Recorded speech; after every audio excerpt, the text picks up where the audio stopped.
مرحب بيكم، ازيكم عاملين ايه؟ يا رب دايما تكونوا بخير. كل سنة وانتم طيبين بمناسبة العيد. يجعله عيد سعيد عليكم كلكم. بص، النهاردة هنعمل فيديو عن بيقول ايه عليك بينه وبين نفسه، ولكن انا في الاختيارات حطيت ان طاقتك هتروح للاختيار اللي محتاج فيها نصيحة تسمعها. سحبت من مونولوجي. كل قراءة ليها كارتين هشوفهم معاكم دلوقتي عشان طاقتك تروح للحاجة اللي انت محتاج تسمعها دلوقتي في الوقت الحالي. طيب، عندنا اختيارين: اختيار الجرين فلورايد، او طبعا الكروت دي هتروح طاقتك، يعني حسب ما انت طاقتك هتروح بقى، فهمني، هتسمع حاجة انت محتاج تسمعها. القراءة التانية حجر الأماتيست الخام. الأماتيست الخام هو بنفسجي غامق كده، ماشي. شوف انت اللي عينك تقع عليه او اللي احساسك ياخدك ليه، هو ده اللي تحط عليه نيتك، وتغمض عينك وتختار، وبعدين نحط الحروف. انا نفسي هغمض عيني اهو عشان ما اشوفش ايه الحروف هتتحط فيه. يلا هنا يبقى الجرين فلورايد، الاماتيست. واضح اللي هيختار الحجر الاماتيست الشخص ده محتاج شفاء في الوقت الحالي، شفاء من صدمات الطفولة، شفاء من صدمات الحياة. ممكن يكون كان عنده علاقات ولسه ما استشفاش منها، او دخل علاقة في علاقة من غير يعني، ودفع تمن كل الماضي في علاقاته، يعني بياخد معاه العلاقات وهو ماشي بياخد معاه كل جروحه.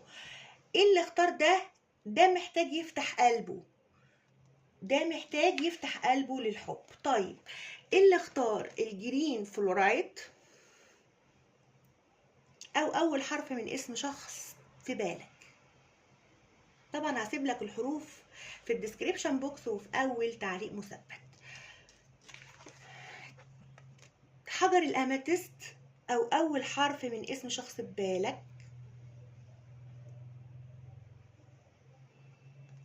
يلا هديك فرصة تختار، يلا حبيبي اختار، ونسمي ونقول بسم الله. نبدأ كده زي ما احنا ماشيين، هنبدأ بالجرين فلورايد وبعدين هناخد الاماتيست. اقعد بس عدل عشان اعرف اقرا كويس. يلا اخترت. نشيل المجموعة التانية ونبدأ بالمجموعة الأولى على طول، وهنقول فيها بقى طاقتك وطاقته وطاقة العلاقة والوضع بينكم، كمان النصايح اللي جاية لك. أهلا بيك اللي اختار الحروف دي أو اختار الجرين فلورايد.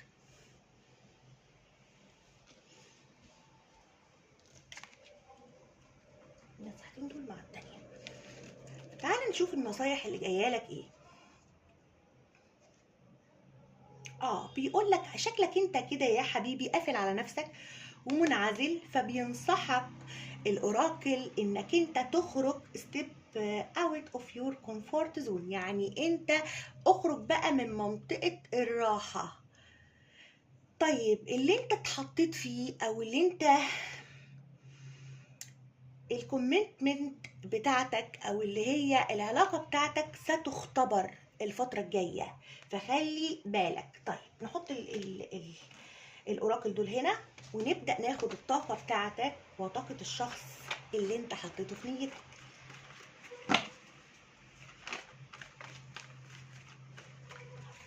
على فكرة ممكن يكون كمان الكارت بتاع العلاقة بتاعتك ستختبر، ممكن تكون كانت في المرحلة اللي فاتت اختبرت وانت قيمتها، او انت مثلا حطيت لها حد، او انت قفلت قلبك بناء على التقييم اللي حسيته. طيب، طاقتك انت ايه يلي بتسمعني؟ سامبرور، انت متحكم في نفسك جدا ومسيطر على حالك وعايز تعمل حاجة صح. تو بنتكل ممكن تكون هقول لك كل حاجة في نفصال. احساسك بيه ان انت لازم تبقى حازم وصارم مع الشخص ده. ازاي؟ بريست. واو، شايفه متدين. الشخص ده انت بتحس ان هو متلاعب وعنده طرف اخر وبيراقبك من بعيد وحطك في خانة، زي ما تقول كده خانة بيركنك على الرف. 7 بيسقعك يعني زي ما بيقولوا. 7 اوف وند ده طاقته تجاهك او احساسه بيك ان انت فعلا في منعزل. انت عشان كده بيقولك اخرج من عزلتك، لان هو شايفك ان انت واخد حذرك منه ومنعزل عنه. 7 اوف سورد. واو واو واو واو واو، ده هو اللي شايفك كده. بص، لو حسيت لوهلة ان العلاقة دي او الطاقة دي عكسية، اعكس الكلام، لان هو شايفك انك انت خدعته. ماشي؟ او بقى هو بقى بيعيش دور الضحية وبيقلب الترابيزة، يعني كارما. واو. ممكن انت رديت له الحاجة دي او تلاعبت بمشاعره، انك حواليك ناس كتير وناس كتير معجبة بيك وناس كتير طالبينك وناس كتير، فهو وصل له الطاقة دي وحسيت ان ده من الكارما اللي هو حسسك بيها في وهلة. يعني مش انت بس اللي عندك ناس كتير حواليك، لا ده انا كمان عندي والله. البيج اوف ووند. واو. هو اوه ماي جاد، قرا عن الشخص ده سفول. طيب عايزه اقول لك واخبرك انك انت قريب جدا العلاقه دي هتصحى تاني من جديد وهتبتدوا فيها بدايه جديده. ده خبر مبدئي كده بقوله لك. طيب تعالى نشرح الطاقه بتاعتك. انت دلوقتي حد يعني عايزه اقول لك مسيطر جدا على حالك. طب فك بقى سيطره شويه، هقول لك ليه. لان السيطره والكبت ده بيخليك ويعرضك لامراض جسمانيه ويعرضك لاكتئاب. فخلي بالك يا حبيبي او يا صديقي او يا صاحبي، انك انت تفكها على نفسك شويه. مش معنى ان انت عايز تعمل الصح انك انت ما ترفهش عن نفسك. عشان كده جاي الاوراكل تقول لك اخرج بقى من المنطقه او العزله او الحبسه اللي انت حابس نفسك فيها. ولما يقول لك الاوراكل كده ما تاخدهوش هباء، حاول تنفذ ده لصحتك ولمصلحتك. طيب طاقتك تجاهه التو اوف بنتكل، واضح كده ان انت كنت بتلاعب الشخص ده الفترة اللي فاتت، حسسته ان انت عندك حد تاني في حياتك وان هو مش اولوية. واضح كده يعني ان انت بتوازن بينه وبين حاجة اخرى، او انت مرتبط بحد تاني غيره. فهمني؟ او كان عندك مثلا عندك شريك اساسي في حياتك وهو شريك غير اساسي. في ناس كتير كده، عشان ما حدش يجي في التعليقات يقول لي لا انا مش كده. في البعض فيكم انت مرتبط رسمي والشخص ده شخص انت كنت بتحبه او دخلت معاه علاقة بعد ارتباطك. فاهمني؟ طيب احساسك انك انت عاوز تقفله المرة دي وتبقى حازم في قرارك انك تقطع العلاقة نهائيا وتقطعها من الجذور. ماشي؟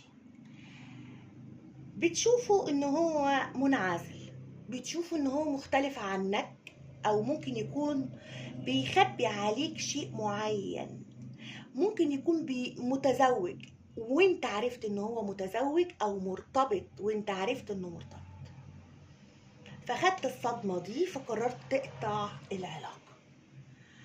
هو حد والله في مجاله حد شاطر، حد مثلا مختلف عن اللي حواليه، بس حد متلاعب. خلي بالك منه لانه ممكن يكون شخص مش قادرة اشوفه بوردن لاين، يعني عنده شخصية حدية، او ان هو الشخص اللي هو بيميل عليه صفات النرجسية شوية. لان الشخصيات الحدية بتاخد صفات من النرجسية كتيرة، ولكن بتاخد صفات ولكن مش كل الصفات. يعني ما اقدرش اقول عليه نرجسي، تمام؟ ولكن الشخص ده بيحب يتلاعب، خلي بالك، وبيحب يبقى عنده اكتر من اوبشن في حياته ويسقعهم جنبه او يحطهم على الرف جنبه. كل ما يعوز حاجة يجيبها من على الرف ينزلها ويهيئها ويبتدي يبص فيها. فهمني؟ والباقي طلعه على الرف. فانا شايفة ان الشخص ده خاف منه لانه طالع بشخصية الساحر، فالساحر ممكن يخدعك بكلامه، ممكن يخدعك بتصرفاته، يحسسك لحظة ان انت مهتم او ان هو مهتم قوي بيك، او انت مهم في حياته، وفجأة تحس ان هو مش ان انا من تصرفاتك، فجأة يبعدك كولد اند هوت، يعني مثلا يسقعك شوية وبعدين يحررك شوية، يعني ساقع وبارد ساقع وبارد، فيحسسك بالحيرة لوقت كبير، فيخليك تتخذ قرار حاسم، لا اما تقعد لوحدك وتنعزل زي ما احنا شفنا كده ان انت منعزل، وتصمم انك انت تقفل قلبك وتبقى حازم، لا اما يحسسك بالحب والاشتياق والحنان وهكذا، وشويه يبقى معاك وشويه يبقى مع غيرك. طيب طاقته تجاهك بتقول ان هو بيراقبك دلوقتي، حطك في خطته المستقبليه انه عايز يعمل معاك بدايه جديده. على فكره احساسه بيك ان انت فعلا قفلت منه او بعدت عنه وتجنبته. طيب هو بيشوفك ايه؟ بيشوفك ان انت لعبت بيه. ما انا بقول لك ليه شايفك هو كده، مش انا اللي شفت كده، هو اللي شايف كده. بس خلي بالك انه ممكن يكون شايف كده لإظهارك انت حقيقة معينة في حياتك، او ظهرت له هو، او انت ظهرت له ان في حد تاني في حياتك، او حد تاني انت اديته اهمية، او حد تاني انت بتكلمه دلوقتي. ليه هو فاكر كده؟ ممكن يكون نرجسي وبيقلب دور الضحية، ان يا عيني هو اللي مظلوم وهو اللي غلبان وهو اللي ايه، اللي انت خدعته خلاص. يمكن يكون من الشخصيات دي، لان طاقته طالعة الماجيشن خلاص. طيب انت احساسك تجاه العلاقة دي ان ده العدل بقى، وعايز تطلب القصاص والكرمة في الشخص ده. الشخص ده حيرك كتير، الشخص ده سقعك كتير، انا الاوان انك تاخد حقك خلاص. بيج اوف ووند بيقول لي ان هو شخص غير مسؤول بالمره، غير مسؤول بالمره عن العلاقه، ودايما يديك ظهره، ولكن بيبين لك انه مديك ظهره، ولكن برضه بيراقبك. عارف يعني ولا يعني عايزه اقول لك ايه، زي المثل اللي بيقول ولا بحبك ولا بقدر على بعدك، يعني برضو ما بحبكش ومش عايزه اظهر لك الحب والحنان وان انا اجي اقرب، وبالرغم من كده مش سايبك في حالك وبيراقبك. فاهمني؟ فانت بتحس ان هو في حاجه غلط، يعني هو بيراقبني ليه، مستنيني ليه، طب وعامل نفسه بيدي ظهره ليه، يعني فاهم؟ في لعب في القصه.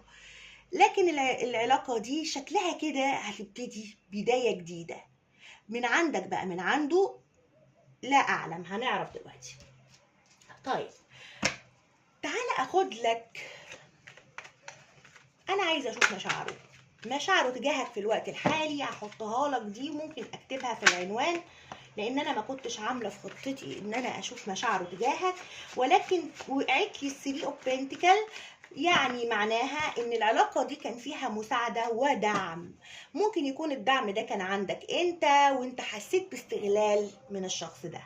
طيب مشاعره تجاهك البيج اوف بنتكل، ايوه انا بشوف ان هو عاوز يديك فرصه جديده الوقت الجاي، الوقت الجاي في بدايه جديده في العلاقه، وانا شايفه ده.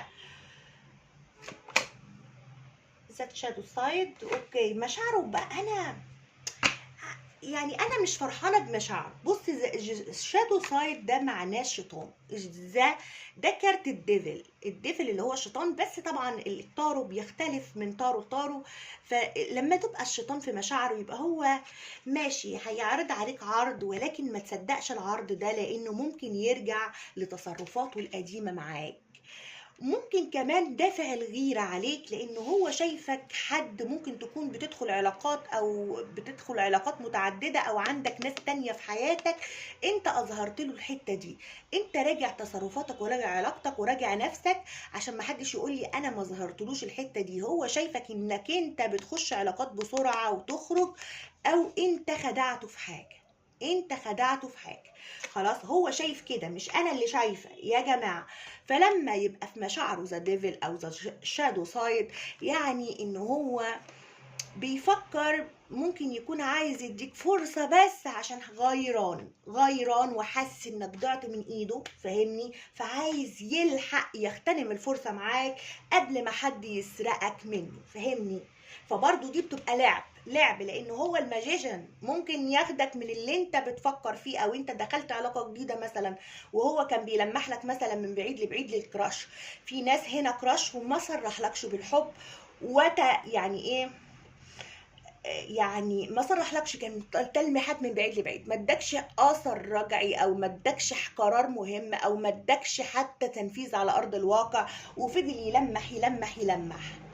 ماشي. لما ابتديت انت خلاص زهقت من التلميحات وقلت انا عايز حاجه حقيقيه، وبعدت وسبته مثلا وقطعت العلاقه وكنت حازم معاه، فابتدى يفكر انك ممكن تتسرق منه. فلما تتسرق منه اجي اخطفك من اللي انت عايز، اللي انت هتروح معاه غيري، فهمني؟ بعد ما اجي اخطفك، بعد ما اضمن ان انت رجعت لي بكامل قواك وتعلقت بيا تاني، اروح سايبك وماشي. ماشي، سايبك وماشي. فخلي بالك من تصرفاته، لان تصرفاته فيها خداع، خداع شديد. وممكن يكون الغيرة ان عنده حب تملك، ان هو يمتلكك حتى لو مش بيحبك، فيسقعك جنبه، بس عايز يسقعك بأي طريقة، يحطك على الرف.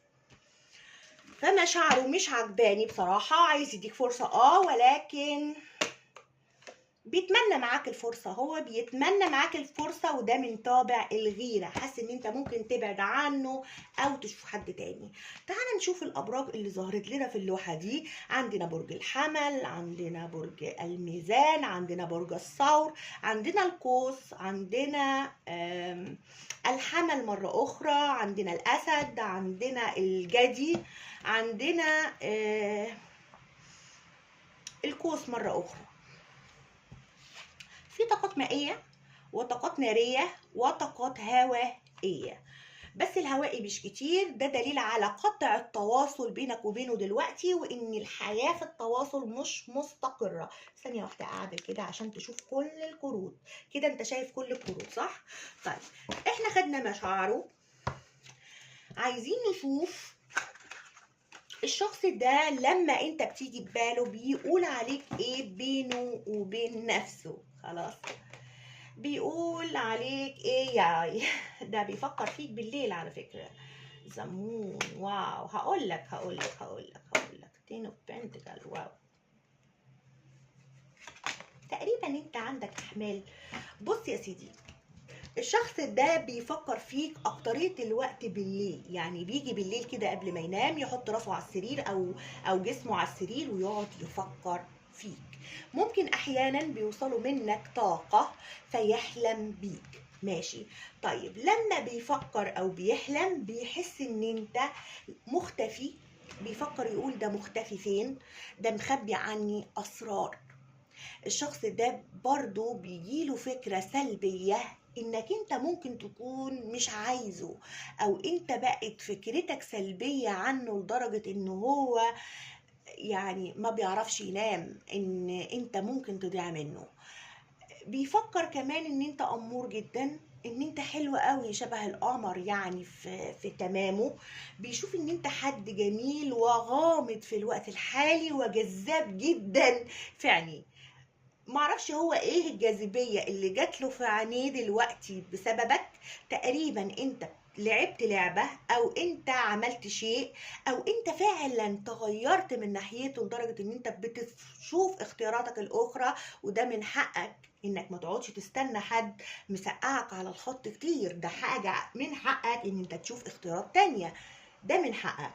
شكله كده بيقول لنفسه ده هو يعني بيعاملني ببرود، بيعاملني بجفاء، بيختفي عني، مش عاوز يكلمني، ممكن يكون خايف مني. هو كده بيقول بينه وبين نفسه.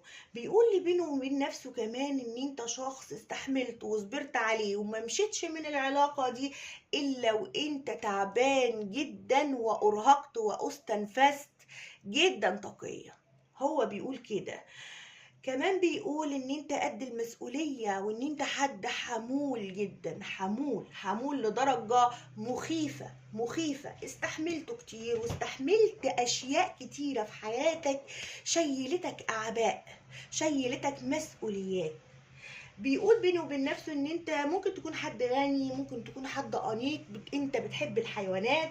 ممكن بيقول بينه وبين نفسه ان انت حنين قوي على الكائنات الاخرى، او اللي هي الحيوانات. يعني ممكن يكون عندك كلب او قطة بترعاهم، بتحب الحيوانات، بتعطف عليهم، بتاكلهم، يعني انت كمان حد مستقر جدا ماديا ونفسيا، ومش محتاجه، مش محتاجه. هو بيقول كده بينه وبين نفسه.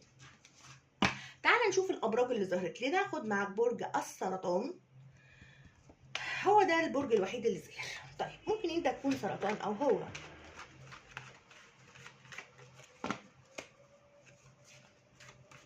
بيقول ايه بينه وبين نفسه عليك؟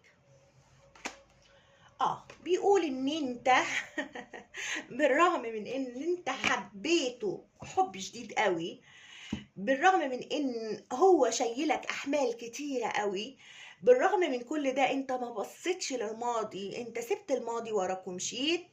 انت حبيت ان انت تقفل على قلبك، تقفل على نفسك، تقفل على روحك، وتمشي وتاخد حزنك في قلبك. وحتى لو انت بذلت بيه كتير مجهود كتير في العلاقة معاه، فانت زهدت هذه العلاقة واديتها ظهرك ومشيت. يعني بيقول ايه؟ بيقول ان انت هربت من العلاقة اخيرا بعد ما حسيت بالتلاعب اللي هو بيلعبوا عليك. ممكن يكون حاول ياخد منك فلوس، ممكن يكون حاول ياخد منك، ابتزك عاطفيا. كنت دايما انت اللي بتديله المشاعر، انت اللي بتديله الاحاسيس، انت اللي بتديله كل حاجة. حسيت بالاستغلال العاطفي الكبير منه، فانت وجهت طاقتك لروحك ومشيت باختلاف. يعني حسيت ان انت شفته على حقيقته لأول مرة في حياتك ومشيت من العلاقة. بيقول عليك ايه بينه وبين نفسه؟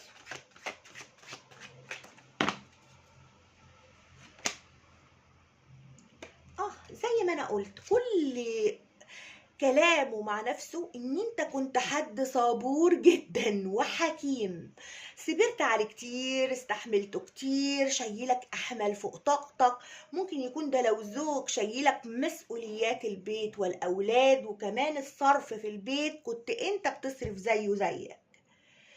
طيب بيقول ايه كمان؟ بيقول ان انت مش هتعمل اي مجهود تاني خلاص. بيقول كده لنفسه ان انت عمرك ما هتعمل تاني مجهود في العلاقة دي، وان انت بذلت فيها مجهود شديد، ومن حقك انك انت تشوف ثمرة تعبك في العلاقة. طيب هل هو عنده فكرة انك انت قاعد مستنيه؟ لا، هو حاسس انك انت ما بقتش مستنيه، ما بقتش مستنيه يعمل حاجة او يبذل اي مجهود. انت مشيت من العلاقة وانت عامل كل اللي عليك.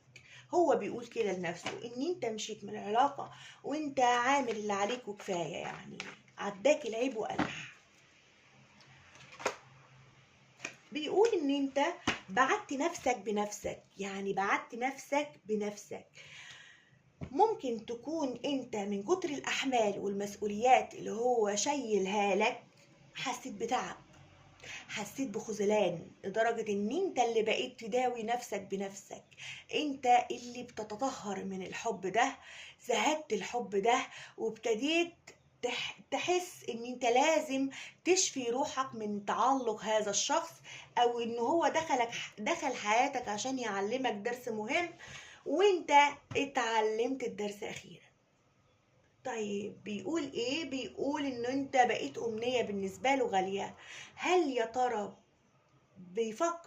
هل بيفكر ان انت بقيت بعيد قوي، بعيد قوي؟ ممكن تكون سافرت وسبت المكان اللي هو فيه، او سافرت وسبت المحيط اللي هو فيه، او حتى لو انتوا عند بعض على السوشيال ميديا فانت قفلت كل حاجة عنه، ما بقاش عارف عنك حاجة. حتى لو انت موجود قدامه فانت ما بتنزلش حاجة، انت ما بتعرفوش اي حاجة. حس ان انت بقى فهمك صعب عليه، ما بقاش عارف يفهمك.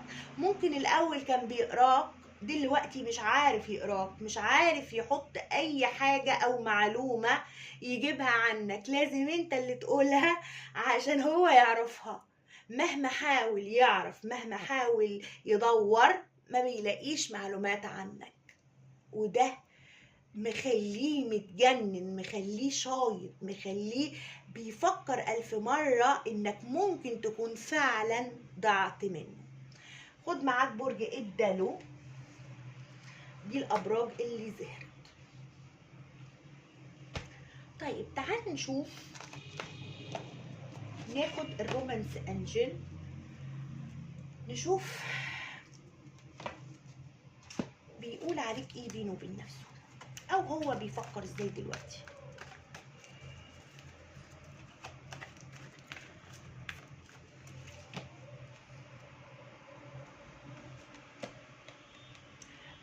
هو بيفكر ان هو لازم بقى يعترف لك بحبه.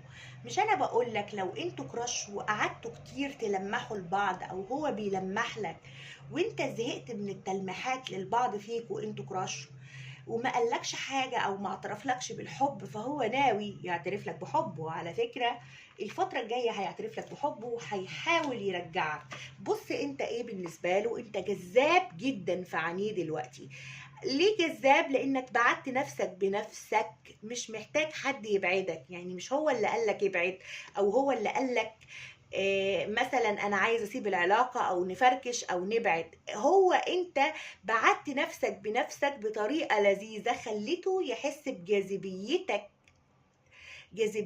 تجاهه. يعني مثلا هو انت جذبه في الوقت الحالي، غموضك، تخفيك، ما بتقولش حاجة، ده بيخليه انت اكتر جاذبية دلوقتي في عينيه. بيخليه يروح للماضي، لو في بينكوا شات يقراه، لو في بينكوا مثلا ذكريات، جبت له حاجه، جبت له هديه، يقعد يشمها 1000 مره. بيشم ريحتك، لو هو انت عارف ان انت بتحط برفيوم معين فبيقعد يشم ريحتك. الشخص ده دلوقتي بيقيم في الذكريات وعاوز يرجع لك. ليه؟ لانك حاسس انك تخطيته خلاص.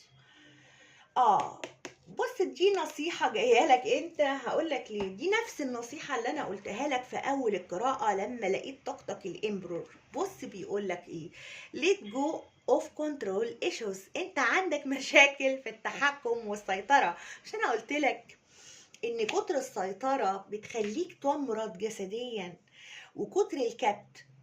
حاول تعمل الصح ولكن برضو في نفس الوقت رفه عن نفسك. عشان كده جاتلك الاوراكل تقولك حاول تخرج من منطقة الراحة اللي انت قاعد فيها واللي انت حابس فيها نفسك. كمان ان اللي حصل في علاقتك ده كان اختبار ولازم يحصل، عشان الاختبار تعرف فيه تقيم العلاقة من اول وجديد، وهو كمان يعرف فيها امتى. فهمني؟ طيب تعال نشوف النصيحة اللي جاية لك، شوف هيجيلك نصيحة ايه، وبعدين ندخل على المجموعة اللي بعدها.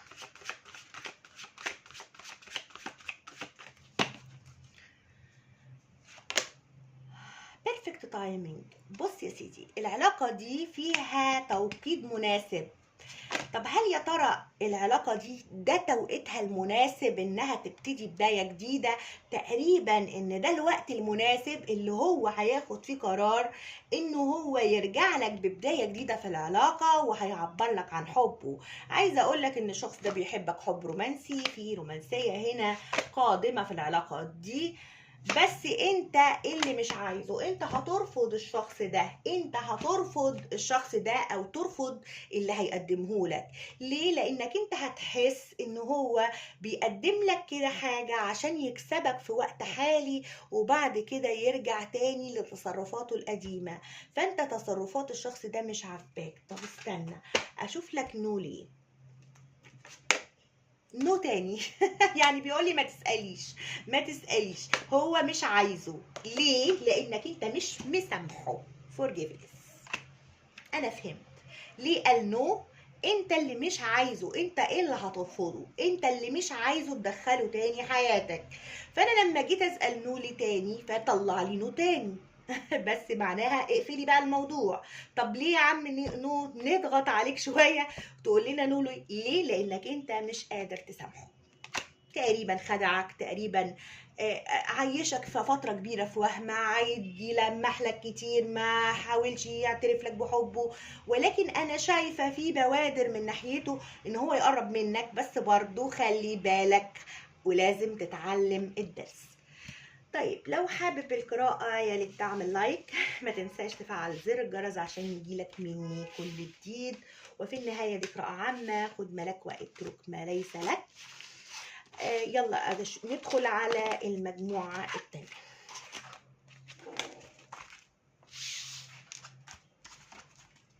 ندخل على المجموعة التانية.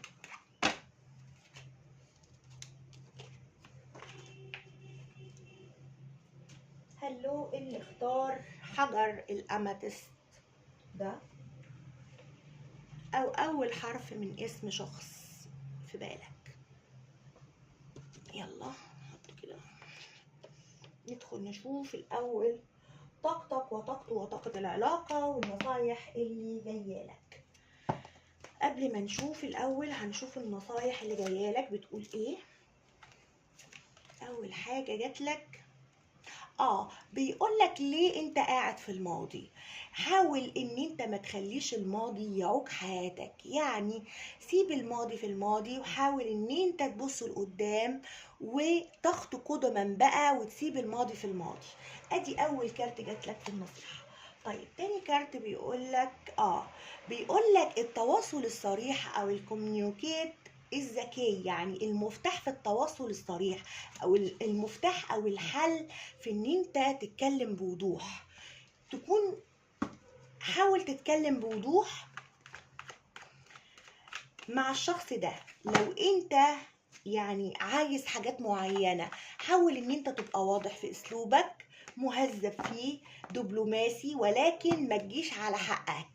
يعني ايه برضو؟ يعني التواصل الصريح هو الحل، انك تكون عايز ايه منه من العلاقة. ثانية واحدة بس كده، مقلوبة. طب استنى نعدلها. وهو ده الحل، التواصل الصريح، تتواصل بوضوح، ده اللي هيخليك، ده مفتاح النجاح في العلاقة. تقريبا مفيش تواصل حقيقي في العلاقة دي، يعني ما بتتكلموش كتير، او لما بتتكلموا بيبقى كلام على القد وخلاص، مفيش اعتراف حقيقي او حاجة انت بتصرح فيها بمشاعرك. طيب تعال نشوف طاقتك انت. الفايف اوف كابس، واو. طب انت حاسس بالخسارة او التعب. 6 اوف سورد، انت مشيت من العلاقة دي ولكن انت مفتقد الشخص ده، مش قادرة. انا شايفة ان انت قاعد تعبان او حزين او عندك طاقة سلبية كبيرة في حياتك ولازم تنظفها على فكرة.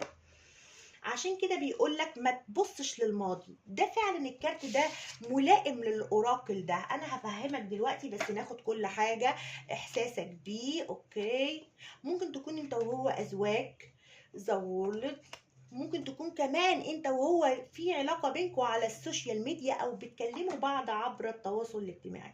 الايس اوف سورد، واو. الشخص ده قاعد لوحده دلوقتي. حتى لو قلت لي والله ده هو متزوج، والله ده هو معرفش ايه، الشخص ده وحيد دلوقتي وقاعد لوحده.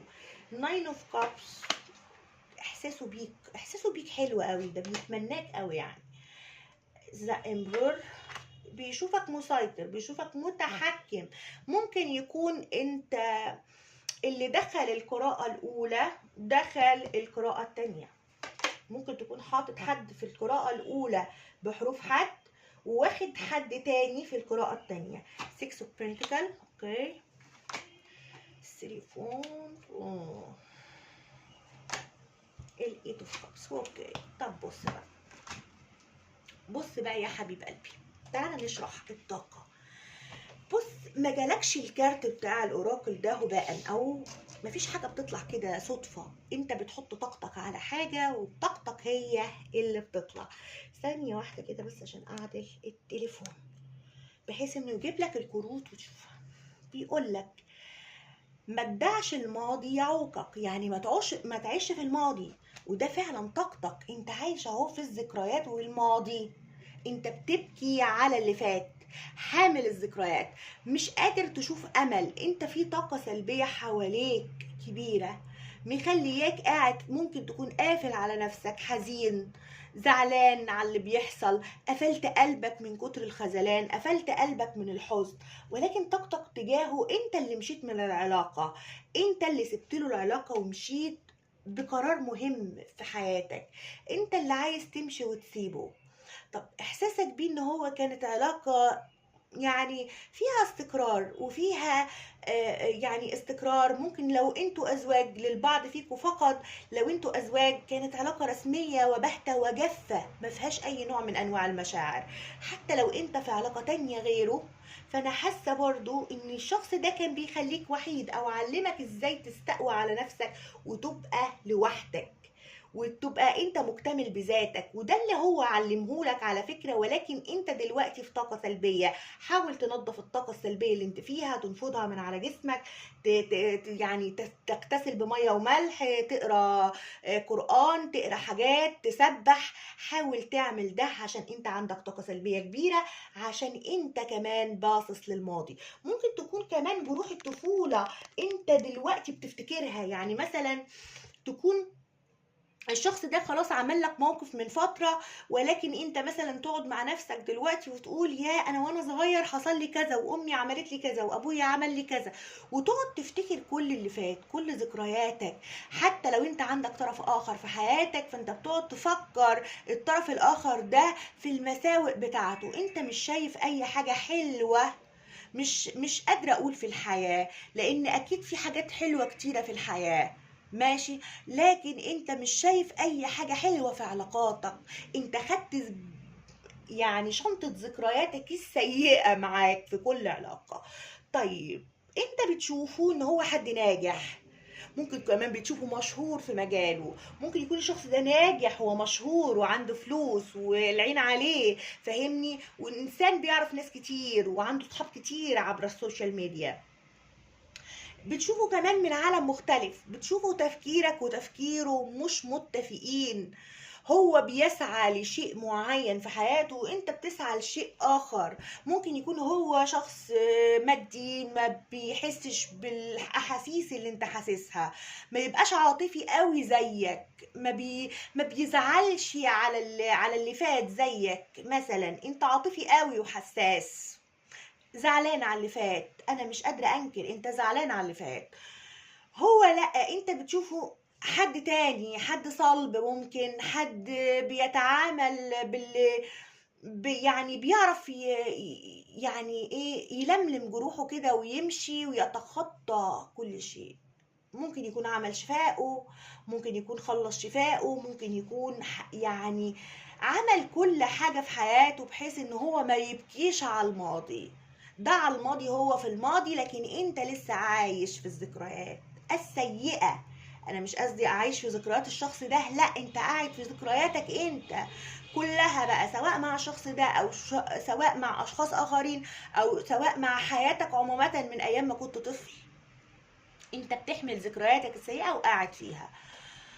هو هو حد دلوقتي في الوقت الحالي منطلق مع نفسه، منطلق مع نفسه، بيحاول يرفه عن نفسه، بيحاول مثلا يقرا كتير، ممكن يكون بيقرا في علوم الطاقة او بيقرا في شيء معين مخليه متوحد على ذاته. حتى لو قلت لي والله ده عنده علاقة تانية، عايزة اقول لك ان هو مش كمان مع العلاقة التانية، هو قرر انه يبقى لوحده، يستمتع مع نفسه، يستمتع مع ذاته، يستمتع مع نفسه، يقرا كتاب، يتفرج على حاجه تضحكه، يقعد مثلا لو هو مثلا غاوي يطير طيارات زي كده يطير طيارات، مثلا يعمل مثلا يربي حمام، يعمل مش عارفه، يعني بيعمل هواية معينة هو بيحبها في الوقت الحالي، والهواية دي تستدعي انه يبقى لوحده بيستمتع بيها مع نفسه. خلاص. طيب احساسه بيك احساس حلو قوي، انا ما اقدرش انكر احساسه انه هو بيتمنى الحب معاك، ممكن يكون بيتمنى الحب معاك ولكن مش قادر يحققه. ممكن انت تكون مرتبط للبعض فيكم انت مرتبط في علاقة اخرى، فانت الحب اللي هو المستحيل، العشق اللي هو الممنوع، فاهمني؟ بيشوفك في الوقت الحالي قافل على نفسك، قاعد لوحدك، ما بتكلمش حد، ومسيطر جدا على حالك. انت بتشوف العلاقة دي كانت علاقة فيها مساعدة ودعم، ممكن في احيانا تحس ان انت اللي كنت بتدعم هذا الشخص، احيانا اخرى بتحس ان هو في اوقات كتيرة دعمك او وقف جنبك في حاجات، وفي اوقات كتيرة ما وقفش خالص جنبك. طيب هل انت حاسس ان العلاقة دي ما كانش فيها توازن؟ ايوه، ممكن تكون انت اللي كنت بتسأل، انت اللي كنت بتبادر، وهو ما بيسألش ما بيبادرش. طب هل دلوقتي انت عايز ايه من العلاقة؟ عايز العلاقة دي تبقى فيها توازن، يعني اسألك صباح الخير تقولي صباح النور، اقولك ازيك تقولي ازيك عاملة ايه، تبقى فيها اخد وعطاء، مش تبقى انت لوحدك تدن في ملط. انت نفسك تحقق الاتزان في العلاقة. طيب هو بيشوف ان في حاجة تالتة في العلاقة، وتقريبا اللي منع التواصل، لان هنا في بيقول لك تواصل بوضوح، يعني قول اللي انت عايزه، ما تكتموش في قلبك، ولكن بطريقة مهذبة، مش طريقة مثلا تجرح بيها اللي قدامك، لان الكلمة والجرح بيبقى في العلاقة. شوف انت ممكن يكون هو جرحك في يوم من الايام او قالك كلام ضايقك، فانت حامل الذكريات السيئة منه او من غيره وشايلها في قلبك وبتعمل لك طاقة سلبية. فانا لما بيقول لك communicate is key، يعني المفتاح في التواصل، يعني انك انت لازم تتواصل بوضوح. تقريبا عدم التواصل بوضوح بسبب طرف ثالث، لان طرف ثالث حتى لو قلت لي طب انا مش متزوج وهو مش متزوج، للبعض فيكم الطرف ده مسافة سفر، انت في عالم وهو في عالم، ففيش تواصل بوضوح، ما بتعرفوش تقعدوا مع بعض تتلاقوا في نقطة واحدة، فهمني؟ فلما ما بتتلاقوش في نقطة واحدة ما بقاش في تواصل بوضوح، ما بعرفش اكلمه، هو مشغول انا مشغولة، مش بنعرف نتكلم كويس. طيب هل ده عامل عائق؟ ايوه عامل عائق، من طرفه هو، من طرفه هو في عائق. حتى لو انت ما قلت لي انا مش متزوج، ففي عائق عنده مسبب له عدم التواصل بوضوح. طب لو قلت لي انا متزوج وهو متزوج، يبقى هنا في طرف ثالث فعلا، هو ده اللي موقفه، هو ده اللي بيخليه يتمناك فقط. طب هتقولي طب هل هو مع الطرف الثالث؟ لا، هو دلوقتي لوحده بيستمتع باشيائه لوحده، فهمني؟ طيب العلاقة دي أنا شايفة المرأة في العلاقة تركت الرجل، أنا شايفة كده، لأن في قلب العلاقة الست سابته أهي، ماشي. طب لو أنت راجل وبتسمعني، ممكن تكون الست هي اللي سابتك، وممكن تكون أنت اللي سبت العلاقة، فهمني؟ حد فيكو ساب العلاقة، ولكن الأغلب فيكو المرأة سابت الرجل. خلاص، ليه سابته؟ بعد ما زهقت، بعد ما زهقت من عدم اتزان العلاقة. طب تعالى نشوف الابراج اللي طلعت لنا في اللوحه دي. خد معاك الورلد كل الطاقات والابراج، عندك الهيرميت برج العذراء، عندك الامبرور الحمل، عندك مفيش تاني ابراج طلعت. طيب تعالى اشوف مشاعره، ده انا هكتبه في العنوان لان انا ما كنتش عاملاه في حسابي، ولكن انا هشوف مشاعره لان انا شفت في المجموعه الاولى مشاعر الشخص، فانا لازم اكتب انتوا زيهم مشاعر. على فكرة هو اللي دخل القراءة الأولى دخل القراءة الثانية يا جماعة، مشاعره فيها الديفل. الشخص ده غيران ومتضايق، بيحبك، أنا شايفة إن الشخص ده بيحبك حب صريح وحب لا مشروط. ممكن يكون الطرف الثالث مسبب له عائق. عايزة أقولك إن هو أنت ممكن تكون هو بيفتكر عنك إنك أنت قاعد لوحدك أو قاعد مع الطرف الآخر. طيب مشاعره فيها ايه؟ مشاعره فيها غيظ، بص هنا الديفل مختلف عن المجموعة الأولى شوية. الديفل هنا شايط، طلع شرارة من راسه، من ودانه، فاهمني؟ هنا أفكاره لسه هاخد فكرته، أو بيكلم عنك بينه وبين نفسه بيقول ايه. ولكن انا عايزة استوحي من الكارت ده حاجة، ان مشاعره فيها غيظ شديد منك. ممكن عشان انت اللي قررت تمشي من العلاقة، سواء انت رجل يلي بتسمعني او امرأة. فهنا في الحب المستحيل او العشق الممنوع يعني. ففي حاجة منعة كبيرة مخلية الحب ده ما ينفعش، فاهمني؟ طيب تعال نشوف الابراج اللي ظهرت هنا. ممكن تاخد معاك برج الجدي، ممكن تاخد معاك برج السرطان. تعالوا برضو نفسر مشاعره اكتر من كده شوية. ذا تليفون، او ماي جاد، ناين فون. ماشي. طب انا عايزه اقول لك حاجه، ان الشخص ده بيخاف من الالم، عشان كده بيضطر يقعد لوحده، بيضطر يستمتع بذاته، بيعمل كل حاجه لوحده. ليه؟ بيحاول يحمي نفسه، يتجنبك مع انه بيحبك، مع انه شايط غيران عليك. طيب هل الشخص ده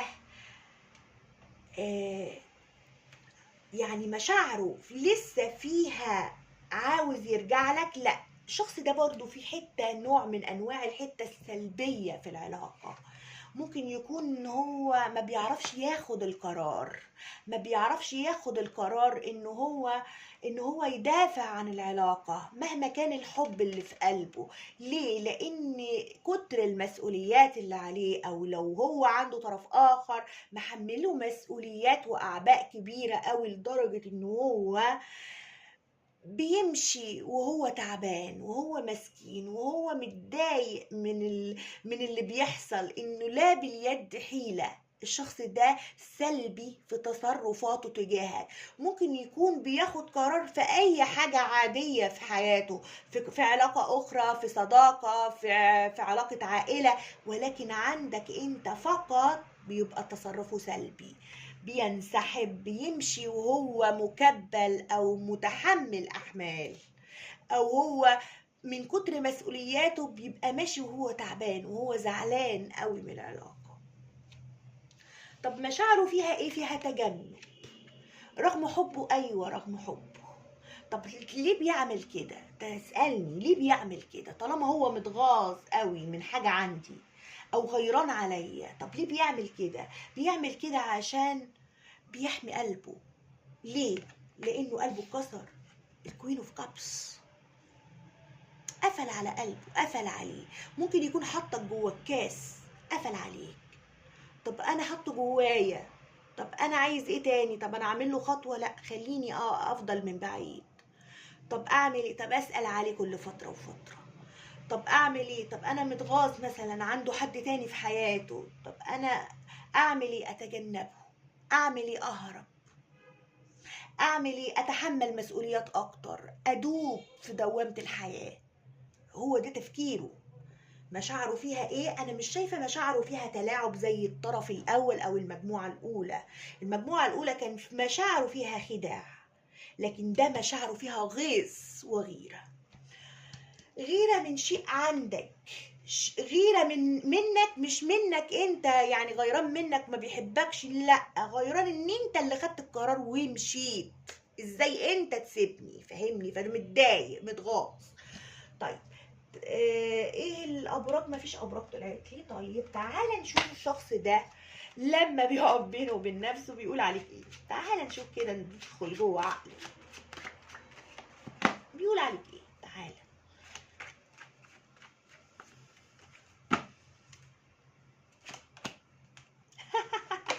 بيقول ان انت مش همك.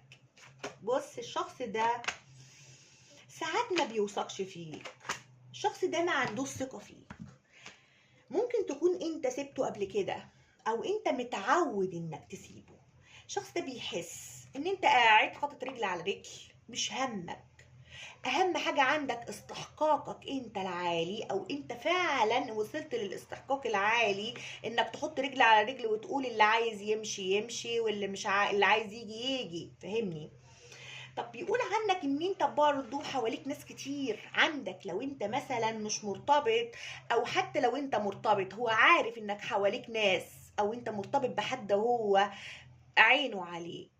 طيب الشخص ده بيقول كمان ان انت متردد دايما تجاهه، بيقول عليك متردد، بيقول عليك ان انت حواليك ناس كتير، ان انت مش همك ان انت يهمك حاجة استقرارك واستحقاقك، انه بيقول لا ده بقى متدلع قوي نفسه، بقى بيحب يلبس لبس حلو، ده بيلبس لبس جميل قوي، ده بيحب يلبس حاجات شيك، ده بيحب يلبس حاجات مثلا توري للناس ان هو ملفت قوي. مثلا بيحب ان انت والله لو قلت لي انا مش معايا فلوس وكده، هو شايفك انك انت بتلبس احلى حاجة، بتلبس حاجات غالية وحاجات برندات، وبتلبس حاجات ليها قيمة مالية عالية. بيقول عليك انك متهور الى حد ما، وانك انت التهور بتاعك ده بيخليه هو مش متوقع تصرفاتك القادمة، ممكن تجري على الحاجة وتهلع كده وراها، ولكن فجأة تتوقف فترجع في قرارك. طب بيقول عنك ايه؟ بيقول عنك ان انت متهور، مندفع، ما بتقدرش يحكم تصرفاتك، ولا يقدر يعرف انت هناوي معاه على ايه. طيب بيقول عنك انك شخص برضو الحتة دي مخليك شخص متغير بالنسبة له، مشاعره متغيرة، مرة تديله كولد، مرة تديله هوت، مرة تديله مشاعر، مرة تسحب منه المشاعر، فمش عارف يتلخبط فيك. بيقول ان انت متغير وان انت اتغيرت عليه. بيقول عنك ايه بينه وبين نفسه؟ ان انت حد ممكن تكون بتبان اصغر من سنك، شكلك حلو، شكلك جميل، بتعتني بنفسك. بيقول ان انت حلويت الفترة دي قوي. بيقول بص، بيقول ايه؟ ان انت فعلا عندك حاجة تالتة واخداك منه دلوقتي، وان انت مستمتع في حياتك.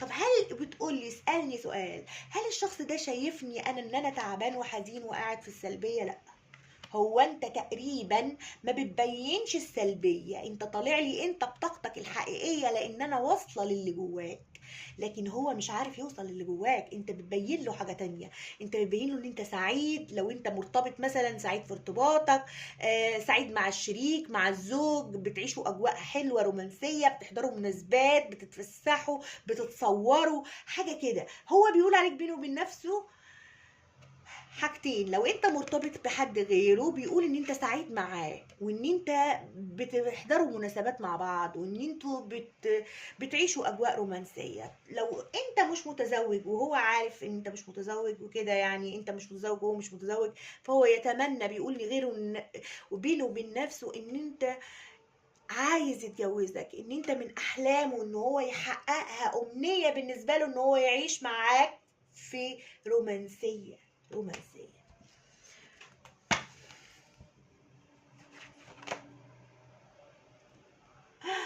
بيقول بينه وبين نفسه ان انت مش همك فعلا، ان انت ممكن تكون رحت في العيد مثلا حتة معينة، اتفسحت، بتتصور، بتخرج، بتفرح، مش همك هو خالص. يعني هل هو شايف الفكرة اللي انا عايشة فيها، او الطاقة اللي انا عايشة فيها، او الطاقة اللي انا عايش فيها؟ لا، مش شايف. هو شايف اللي انت بتظهره له فقط، لكن اللي جواك جواك انا اللي شايفاه. فهمني؟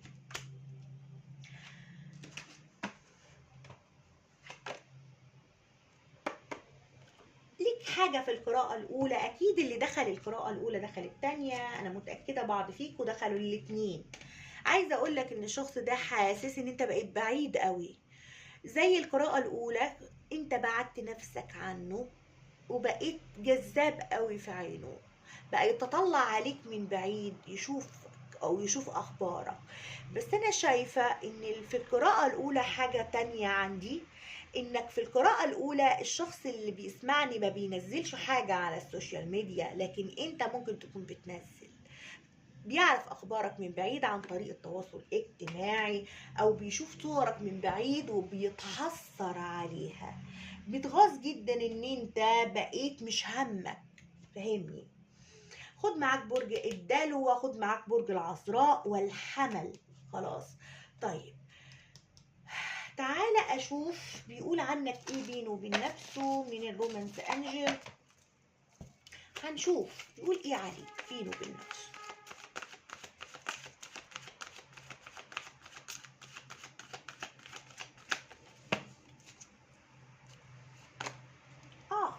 صح. بيقول انك ما بقتش تحبه. ايوه، انت ما بقتش بتحبه، انت اتغيرت عليه، انت بقيتش عايزه، انت اللي سبت العلاقة ومشيت. بيقول ايه كمان؟ بيقول ان هو اكتشف انك انت السولميت بتاعه، وان انت شبهه في كل شيء، بس هو ما كانش يدرك هذه المشاعر. سولميت.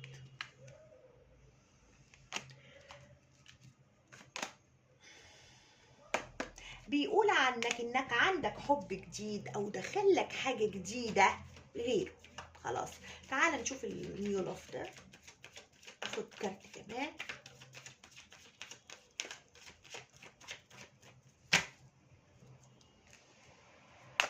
عشان كده هو متغاظ.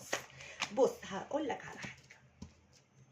بيقول لما انت بتنعزل عن العالم، او انت بتقعد لوحدك، او بتسيبه، اللي غايظه ان انت بيبقى معاك حد تاني في حياتك، والحد ده انت وهو بتعملوا رحلات، او بتشوفوا بعض، او بتعيشوا مع بعض اجواء رومانسيه، فهمني. والاجواء دي بتخليك تبعد، بتاخده وتبعد مثلا، فهو بيتغاظ جدا. طيب يعني بيقول عنك ايه؟ بيقول انك انت لقيت حب جديد، وان انت منعزل مع الحب الجديد دلوقتي وسايبه هو، يعني زي ما تقول كده قفاي قمر عيش، فهمني، بتبارك كده. طيب ايه النصيحة اللي جايه لك من الاصل البشري؟ تعال نشوف النصيحة.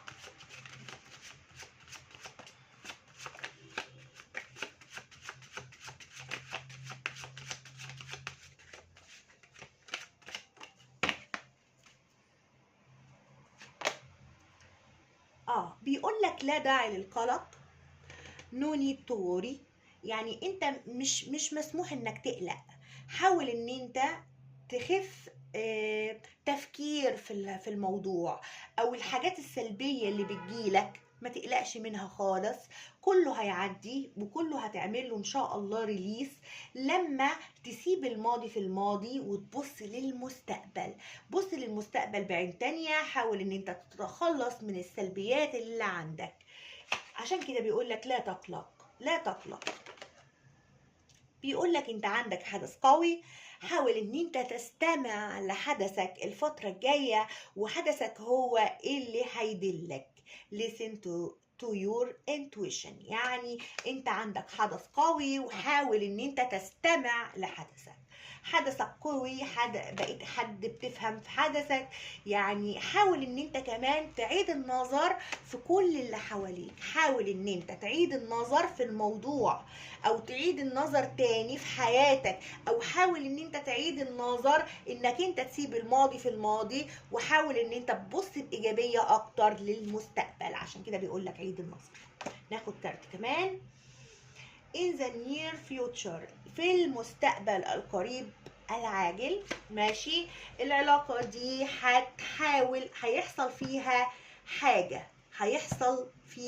حاجة. ممكن يرجع لك الشخص ده، بس بعد فترة من التجنب. استنى كده اشوف لك كمان ازاي، امتى بالظبط. بص امتى بالظبط. لسه بقول امتى بالظبط. لما انت بيقول لك نظف، يعني تواصل communicate clearly. بيقول لك تواصل بوضوح. ده نفس الكارت اللي طلع لك هنا اهو، تواصل بوضوح. تقريبا هقول لك انا فهمت القصة. انت تقريبا سلبيات الشخص ده او سلبيات الماضي انت بتكتمها في قلبك وما بتحاولش تعبر عنها. حتى لما بيجيلك الشخص مثلا يقرب منك تاني ما بتحاولش تقوله كل اللي بيزعلك منه، وانت بتشيله في قلبك وبتشيله جواك لدرجة ان هو بيعمل لك طاقة سلبية.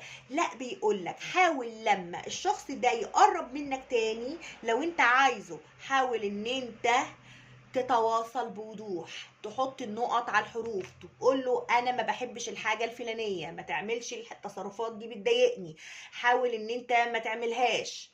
يعني تتكلم بوضوح باللي في قلبك. ده هيوصل ايه؟ ده هيوصل التواصل بوضوح، هيوصل ان العلاقه دي ممكن تتحسن لو انت عاوزها في المستقبل. خلاص، ده كل اللي ظهر لي. لو عجبك القراءة يا ريت تعمل لايك، ما تنساش تفعل زر الجرس عشان يجيلك مني كل جديد. وفي النهاية دي قراءة عامة، خد مالك واترك ما ليس لك. لو حابب قراءة خاصة تواصل على الرقم اللي حاطه في ديسكريبشن بوكس وفي أول تعليق مثبت. أشوفك على ألف خير. باي باي.